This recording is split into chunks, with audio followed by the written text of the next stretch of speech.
Bonjour, très ravi de vous retrouver sur la chaîne Basket Session Reverse. Pour ceux qui nous regardent sur YouTube, vous vous rendez peut-être compte que je ne suis pas dans mon décor habituel, parce qu'effectivement, je suis à Paris. On était avec Shai hier au match au NBA Games de Paris.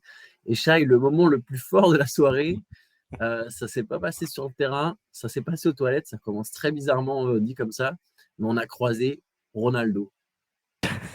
Ouais, improbable. C'est toujours une bonne idée d'aller aux toilettes après des matchs. Tu peux tomber sur Jean-Philippe Bouchard, mais tu peux aussi tomber sur Luis Nazario de Lima, le vrai. Et moi, je l'avais pas vu. C'est toi qui m'as dit, regarde derrière toi. Et donc, j'ai regardé discrètement. Et puis voilà, il était là, pris une petite photo sympathique. Voilà. Mais effectivement, c'était pas lié au basket. Il y a eu des choses sympas niveau basket, mais c'était Mais la petite anecdote cool. Mais ça aurait été sans doute le moment fort de la plupart des personnes qui étaient présentes à Bercy dans l'Accor Arena, parce que Ronaldo était de loin Ouais. celui qui a été le plus applaudi. Il a largement gagné à l'applaudimètre, le plus ovationné, c'est-à-dire qu'il y avait quelques stars dans la Ouais. salle, pardon. Il y a eu Kylian Mbappé, on a vu Matt Pokora, euh, Ouais, j'essaie Farrell, de des me mecs comme souvenir, ça. Pharrell Williams. Et puis après, évidemment, il y a eu les joueurs. Alors, Donovan Mitchell, parmi les joueurs, est celui qui a été le plus applaudi au moment des introductions. Et Mm. encore, c'était pas beaucoup devant Michael Bridges et Cam Johnson. Ça m'a beaucoup surpris. Mais alors, Ronaldo, c'était de très loin la plus grande ovation Ouais, de tout c'était le en mode stade. Celebrity Cam, il était avec Beckham à côté. Pour moi, c'est les deux un peu qui ont été applaudis en même Ouais. temps, tu vois. Mais ouais, bah ça, après, voilà, c'est un public, c'est pas le public, je pense, de connaisseurs hardcore. Voilà, c'est un événement un peu à moitié people. Bon, on le savait, c'était déjà le cas aussi par le passé. Donc, mais c'est vrai, quoi, quand on l'a vu à l'écran et que tu as toute la salle qui s'est mise à faire beaucoup de bruit. Je crois que c'est le moment à part sur quelques actions en fin de match quand c'était un peu serré, des trucs un peu spectaculaires, c'est le moment où il y a le plus de bruit dans la salle, je pense. Ouais, on n'a pas assisté au match le plus dingue, hein. C'était pas l'affiche la Non. plus folle, tout le monde l'avait dit avant. Mm. Victoire quand même des Cavaliers contre les Nets 111-102. Ce qu'on peut retenir notamment du match, c'est la grosse perf de Donovan Mitchell. Voilà, il a mis 45 points. Je ne sais plus exactement combien il en met dans le quatrième quart-temps, mais il met un paquet de paniers dans le quatrième quart-temps. Beaucoup, ouais. Déjà, il met 4 paniers à 3 points dans le quatrième quart-temps. Mm. Et donc 45 points, 12 rebonds, 6 passes. Je continue un peu d'accuser la personne qui prend les stats de lui avoir un peu gonflé ses rebonds. Je sais qu'elle a pris beaucoup en première mi-temps, mais bon, je n'étais pas certain qu'il était à 12 quand même. Mais voilà, très belle perf de Donovan Mitchell. Oui, bah, c'est un peu la fin de match a été un peu animée par Mitchell. Avant ça, pendant 3 quarts temps, on n'avait pas. Bon, on s'en doutait, hein, c'était assez logique. Les Nets ne sont pas dans une bonne dynamique. Il manquait des joueurs des deux côtés. Forcément, on s'attendait pas au match de l'année. Mais pendant 3 quarts temps, il n'y a pas eu de match, hein. Les Cavs étaient nettement devant. Tous les deux, je sais qu'on était à chaque fois qu'on voyait Cam Thomas prendre la balle, on espérait qu'il se passe un truc, et il se passait un truc à chaque fois qu'il avait la balle. Le mec était comme sur un playground. Dès qu'il recevait la balle, au début, je me souviens que tu m'as dit, mais je crois qu'il a fait qu'une seule passe là depuis qu'il est entré en jeu. Et ça faisait genre 6 minutes qu'il était là, et il avait déjà pris 5 fois plus de shoot qu'il avait fait de Et, passe. et c'était pas des passes décisives, hein, juste des passes. Juste faire une passe. Limite juste du main à main, quoi. Et après, mais en tout cas, Cam Thomas, il a mis un peu de piquant à la rencontre, je trouve, dans son registre de joueurs très très porté sur l'ISO et l'exploit individuel, mais ça a un peu mis de l'ambiance, je trouve. Il a réveillé les gens, et sur le quatrième quart-temps, les Nets sont revenus.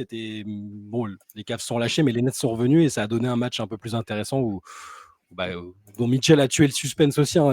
Là, c'est là qu'on s'est dit, bon, il y a des joueurs, c'est des bons joueurs NBA, c'est des joueurs moyens de la ligue, mais tu as un joueur qui surnageait quand même, qui était au-dessus du lot, et tu voyais que c'était un All-Star, un franchise player, et c'était Donovan Mitchell, quoi. Ouais, et encore, alors les Nets sont revenus.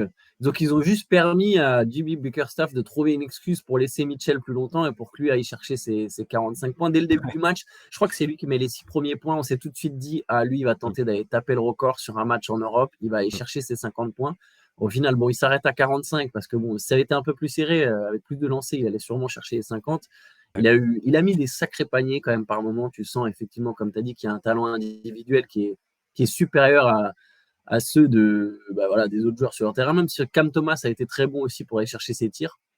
Voilà, Mitchell sur la vitesse, on l'a vu faire quelques Eurostep, prendre de vitesse tous ses vis-à-vis. Ce qui est marrant, c'est que Cam Thomas nous a dit après le match en conférence de presse, ouais, on a bien défendu sur lui. C'est pas vraiment l'impression qu'on avait, Shai. Ouais, c'est clair. On a l'impression que les Nets, ils défendaient pas des masses quand même. Ouais, non, c'est ça. Mais pour revenir à Mitchell, bon, l'impression visuelle est toujours intéressante par rapport à ce qu'on peut voir sur les écrans. Et tu avais l'impression qu'il allait à une vitesse différente des autres, qui fonctionnait sur un autre rythme. Quand il se faufilait dans les espaces pour aller attaquer le cercle, c'était vraiment impressionnant. Et puis les shoots qu'il est capable de prendre aussi, bon voilà, ça reste. Il est pas toujours simple à classer, je pense, dans des rankings de joueurs, dans des classements individuels, mais ça reste un joueur qui est pas banal non plus, quoi. Ouais. Bon, après, il y a eu le match était un peu ennuyant, on va pas se Il est un mentir. petit peu fade, voilà, et ça s'est excité quand, alors je n'ai même pas vu d'ailleurs le démarrage de ce qui s'est passé. Je crois que je te parlais, je tournais la tête et puis d'un coup Oui, après un dunk de Claxton sur Thompson, ça a commencé à charcler un peu. Le banc s'est vidé, le banc des Nets, je crois, début de et bagarre, enfin début d'altercation plutôt, ouais. d'embrouille avec Tristan Thompson. Apparemment, Nick Claxton l'aurait un peu provoqué, quoi.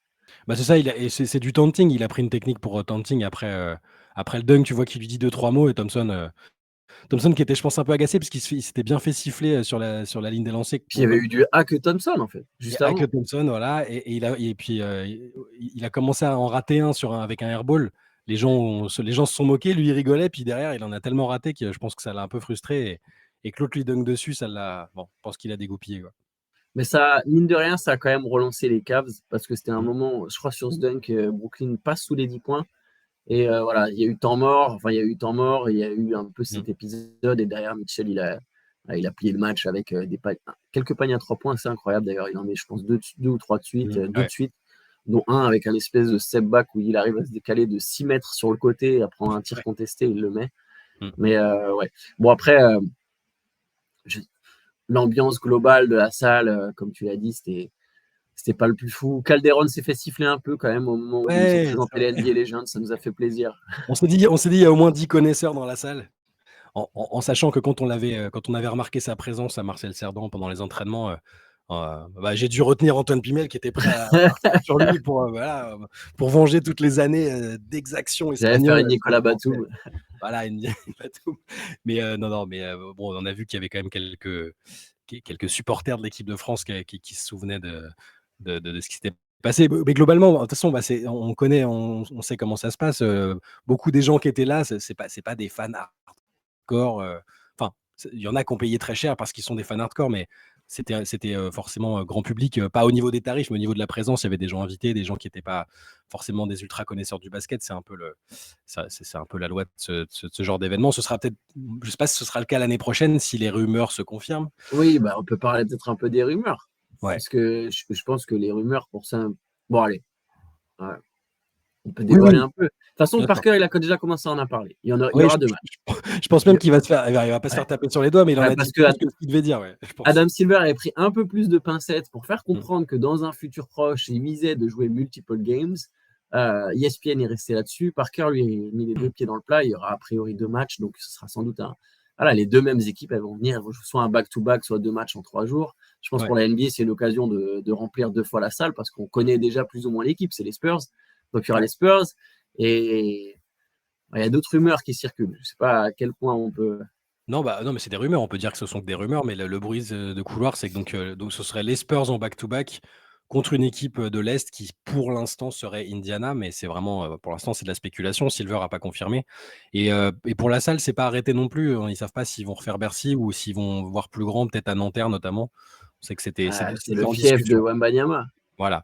Donc, on va pas, c'est pas du tout une annonce. De toute façon, tout le monde a vu l'annonce sur les Spurs qui devrait y être, et je pense que la NBA va tester un peu aussi la température. Et après, Tony Parker avait l'air d'être affirmatif sur le côté back-to-back des Spurs. Et logiquement, il est plutôt bien informé sur ce qui se passe à San Antonio, et il est en relation. Il a discuté avec Silver avant le match d'ailleurs. Donc bon, on en reparlera quand ce sera officialisé, mais ça sent la plutôt bonne nouvelle. Et après avoir eu des matchs dont l'affiche n'était pas ultra excitante.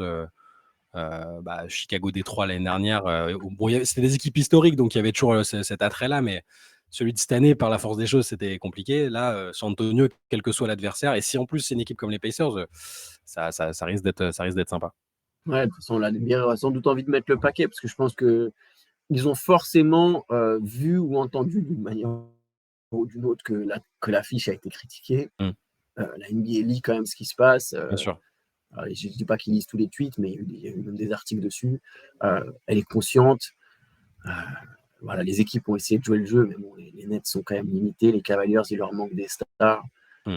Il y a eu du match où on a vu quand même beaucoup d'actions. C'est une passe, un tir. Bon, les Cavs avaient eu un peu plus de circulation, mais c'était pas. Mm. Ça me fait penser à ce que disait Théo quand il était tombé sur Indiana-Boston.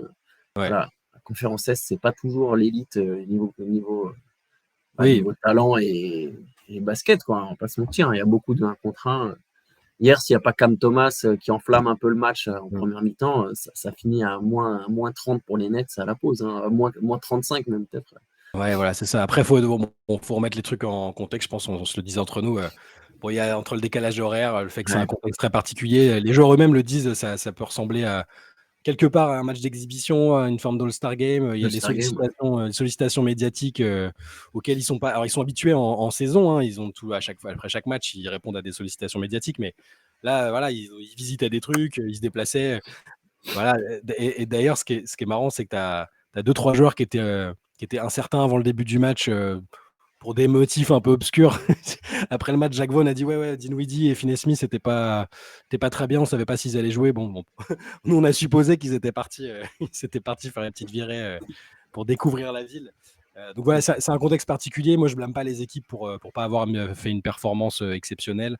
Elles ont aussi il y a des intérêts sportifs aussi à respecter. Ils peuvent pas transformer ça en concours de dunk. D'ailleurs, je sais pas au bout de combien de temps il y a eu un dunk dans le match. Troisième carton. Je pensais à des amis qui sont venus avec leurs enfants et qui connaissent pas forcément beaucoup le basket et pour lesquels un match de basket spectaculaire ou réussi, c'est là où il y a des dunks et des actions comme ça. Et là, ils ont vu un ou deux dunks enfin, je crois que le premier dunk, c'était peut-être dans le troisième quart-temps ou quelque chose comme ça. Ouais, c'est le troisième carton. Ouais. Bon, voilà, faut se dire que ça reste un match particulier. Forcément, nous, de notre point de vue, c'est pas. On peut sembler peut-être un peu blasé, mais faut pas. Voilà, on était quand même content d'y être. Bien Tous sûr. les trucs autour, voir des joueurs NBA s'entraîner, croiser d'autres journalistes, des anciens joueurs. Ça reste quand même très sympa à faire. Faut se rendre compte de la chance qu'on a aussi que ce soit à Paris. Par exemple, une ville comme Londres, Stéphane NBA à Londres, bah là, tu n'as plus de match depuis quelques années. C'est un Ils peu. le récupéreront jamais. Enfin, des cas Je pas de pense. sitôt. Ouais. Je pense parce que tous les deux, on en avait fait un, pas la même année, mais en termes d'ambiance, c'est pareil. C'est pas un pays avec une forte culture basket. Et c'était beaucoup de spectateurs, de joueurs de foot qui étaient venus se montrer. Il y avait pas, l'ambiance n'était pas délirante non plus. Donc, on a de la chance. Je pense qu'on pendant quelques années encore, il va y avoir des matchs à Paris et faut quand même pas bouder notre plaisir là-dessus. Clairement, tu as tout à fait raison, c'est une atmosphère spéciale. Et alors, pendant quelques années, je sais pas, il y a eu beaucoup de questions. D'ailleurs, il y a des journalistes de partout, hein, de Grèce, d'Allemagne, Ouais. énormément de journalistes allemands. Beaucoup de journalistes allemands étaient présents à Ouais, Paris. t'as pas été dépaysé à chaque fois. Tu tournes la tête, genre, mais je suis à la maison, quoi. Ça parlait beaucoup allemand. Eux ont évidemment posé une question pour savoir si ça viendrait en Allemagne. Ils ont des infrastructures souvent plus modernes que les nôtres. À Munich, la salle, elle est incroyable, au Didome. Ouais. Je ne serais pas du tout surpris que Munich finisse par récupérer son match ou Berlin, mais je ne m'étonnerait même pas que ce soit Munich et pas Berlin d'ailleurs. Mm. Ouais, ça monte beaucoup le basket en Allemagne. Ils sont champions du monde. Le Magic joue à l'Est. Il peut y avoir un petit Orlando un mois qui passe avec Franz Wagner. Orlando-Toronto, même si Schroeder est encore à Toronto, même s'il s'agit. Je ne serais pas surpris que ça vienne pas si tard que ça. Alors peut-être ça commencera juste par des matchs de pré-saison, mais si à un moment ils sentent qu'il y a un public, Munich organise déjà des matchs NFL. Ouais. Voilà, c'est pas exclure. C'est pas Si, exclure, à mon avis. si Orlando vient à Munich, tu me gardes une place sur le canapé. Hein. Non, dans la salle, Shai. Très bien, très bien. Ah oui, pour dormir, mais oui, pas de souci. Oui. Bon, allez, il y avait quand même d'autres matchs au programme. Si tu veux qu'on reparle du NBA Game, on pourra toujours revenir dessus, mais on peut aborder brièvement les autres matchs de la nuit. Il y a eu un paquet de cartons. Très grosse victoire de Milwaukee contre Boston. Milwaukee qui avait besoin de se relancer, bah voilà, c'est fait. Ils ont écrasé les Celtics 135-102. Les Celtics, c'était pourtant au complet. Hein, il y a leurs 5 majeurs. Mais voilà, les Bucks ont tué le match avec un 25-0 en première mi-temps. Et derrière, Joe Mazzulla, dès la pause, il a mis ses remplaçants. Il a dit, allez, Ouais. ce choc-là, on le rejouera plus tard. Là, rideau. C'est clair, choc très décevant parce que les Celtics étaient pas bien dedans. Les Bucks avaient besoin de réagir. Ils étaient pas vraiment ils étaient sur 4 défaites en 5 matchs, je crois. Et ça a été complètement à sens unique. Je crois qu'ils ont eu 43 points d'avance à un moment. Ouais, 43 points d'avance C'est en première ça. mi-temps, Après, 75-38 à la pause aussi. ouais, après le 25-0, là, le run à cheval sur les 2 cartons, c'était terminé, quoi. Et le retour de Jrue Holiday à Milwaukee était un peu plus douloureux, je pense qu'il l'avait espéré. Mais ouais, les Bucks ont réagi, c'est tout à leur honneur. Et les Celtics, bon, les Celtics, ils se sont pas fait violence parce qu'ils sont quand même encore ils ont 3 victoires d'avance en tête de la conférence Est. À part Milwaukee, bon, Milwaukee a ses propres errements et Philadelphie joue sans Embiid, donc la menace n'est pas très palpable, je pense, pour les Celtics pour l'instant. Donc ils peuvent se permettre de lâcher quelques rencontres comme ça s'ils sentent qu'ils sont pas dans un bon soir, tu vois. Ouais, j'ai l'impression d'ailleurs que Joe Mazzulla, il avait pas trop. Déjà, voilà. Bon, de toute façon, il y avait un écart trop grand, mais les coachs sont pas toujours fans de ces duels entre favoris en cours Ouais. de saison régulière. Il y a Ils rarement. veulent pas montrer leur carte, quoi. C'est ça, ils veulent pas Il y a montrer. rarement pleine puissance, genre on vous montre tout ce qu'on fait bien. Non, non, on attend les moments clés de la saison, c'est-à-dire les playoffs. Ouais. Autre large victoire, et je pense que c'est un euphémisme, c'est celle du Thunder contre les Trail Blazers, 139-77, 62 points d'écart. C'est la 5e victoire la plus large de l'histoire de la NBA. Shea Alexander a mis 31 points en 21 minutes. Et Josh Giddey a compilé un triple-double, 13 points, 10 rebonds, 12 passes en 23 minutes. En fait, le Thunder est arrivé, a fait circuler la balle, il n'y avait pas de défense en face, ils ont mis tout leur shoot et c'était plié. Ah, c'était une boucherie, ouais.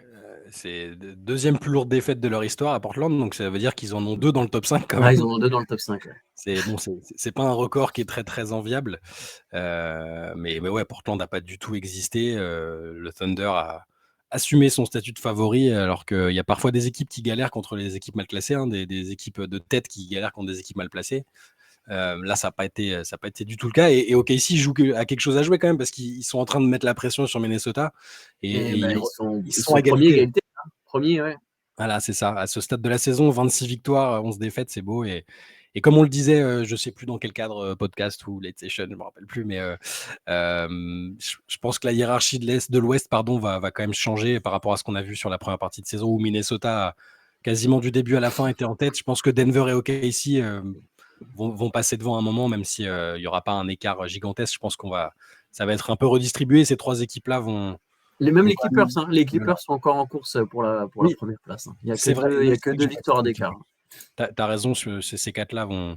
Alors, je veux pas décourager les fans de Minnesota en disant qu'ils vont finir 4e, ce qui serait pas catastrophique parce que tu as quand même l'avantage du terrain. Mais ouais, je pense que la hiérarchie va bouger et que ça va. Je vois bien une lutte au KC-Denver pour les 2 premières places et peut-être les Clippers qui s'en mêleront, mais j'ai un peu moins confiance en leur. C'est toujours un peu moins fiable au niveau des blessures, donc je reste prudent. Mais tu as raison de signaler qu'ils sont pas loin et que leur dynamique, elle est excellente. Donc ouais. Yes, à voir. Allez, un carton individuel cette fois-ci, et c'était quand même une sacrée perf, c'est celle de Kyrie Irving. Aéré, Il a ouais. mis 44 points avec 10 passes en l'absence de Luka Doncic, et surtout les Mavericks ont battu les Knicks, et battre les Knicks, aujourd'hui, c'est pas une chose aisée. Ils étaient sur 5 victoires de suite, ils n'avaient pas encore perdu une seule fois depuis l'arrivée d'Og Anunoby. C'est une équipe qui tourne super bien, le fit est très très bon, le fit Ouais. d'Anunoby, et là les Knicks se sont inclinés 128-124, mais il a fallu quand même un très grand Kyrie Irving. Ouais, alors bon, les Knicks étaient menés, je crois qu'ils avaient 18 points de retard à la mi-temps et après même dans la défaite, ils ont quand même réussi à revenir. Ils sont Ouais. revenus à un point, Ils sont menés de 19 à 7 19. minutes de la fin.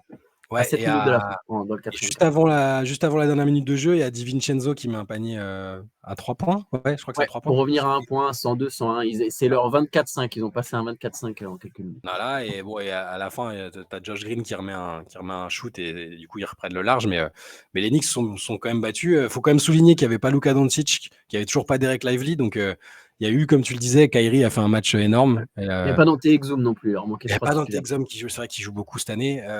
Et Kyrie, ce qui est formidable, c'est que si vous nous écoutez, vous savez à quel point j'ai pu être agacé par Kyrie dans un passé récent. Je rêvais qu'on retrouve juste le Kyrie qui se concentre sur le terrain et qui ne fasse pas moins parler de lui en dehors pour d'autres choses. Bah là, c'est exactement ce qu'on a. Il est totalement concentré sur le terrain et quand tu regardes les matchs, je l'avais déjà dit l'autre jour contre je sais plus quel adversaire où je l'avais trouvé magnifique. Bah là, c'est pareil. Enfin, 44 points, 10 passes à 15 sur 26 et toujours cette fluidité, cette esthétique unique. C'est un joueur unique, magnifique à voir jouer. Et en plus, là, il arrive à porter l'équipe contre un adversaire très, très fort et sans Doncic. Donc, c'est super pour les Mavs et c'est génial aussi pour les fans, je trouve. Après, tous les fans n'ont pas abandonné Kyrie, hein, et moi je l'avais pas abandonné. J'espérais juste qu'on reparle surtout du Kyrie basketteur, et c'est ce qu'il est en train de faire, et faut le reconnaître cette année, il est vraiment très bon. Allez, dernier match de la nuit, c'était la victoire des Suns sur le parquet des Lakers. Une Ouais. réaction là aussi pour Phoenix. Phoenix qui gagne 127-109. Euh, Très grosse perf de Bradley Beal, 37 Mm. points, c'est un peu son match référence là depuis son arrivée à Phoenix. Il y a 18 points de Kevin Durant et il y a 31 points de Devin Booker. Donc voilà, à eux trois, c'est le Big Tree. Il n'y a pas un autre joueur qui met 10 points du côté des Suns. Ouais. Nurkic, il est à 9 et voilà, c'est le quatrième meilleur marqueur. Mais le Big Tree qui a fait la différence, à eux trois, ils mettent quasiment autant de points que les Lakers.